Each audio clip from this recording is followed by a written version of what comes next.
வாணியம்பாடி அருகே இருசக்கர வாகனத்தில் வந்த போதை ஆசாமிகள் சாலையில் நின்று கொண்டிருந்தவர்களை தாக்கியதில் 2 இளைஞர்கள் படுகாயமடைந்தனர். திருப்பத்தூர் மாவட்டம் நாற்றம்பள்ளியை அடுத்த அதிபெருமனூர் பகுதியை சேர்ந்தவர் அஜித்குமார்.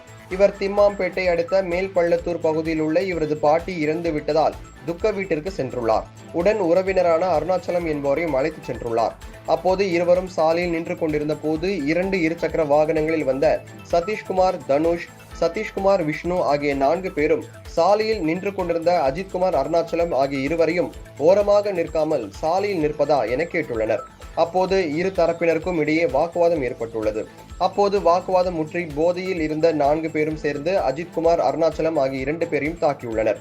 இதில் படுகாயமடைந்த இருவரும் வாணியம்பாடி அரசு மருத்துவமனையில் அனுமதிக்கப்பட்டு சிகிச்சை பெற்று வருகின்றனர். இது குறித்த தகவல் அறிந்த திம்மாம்பேட்டை போலீசார் 4 பேர் மீதும் வழக்கு பதிவு செய்து விசாரணை மேற்கொண்டு வருகின்றனர்.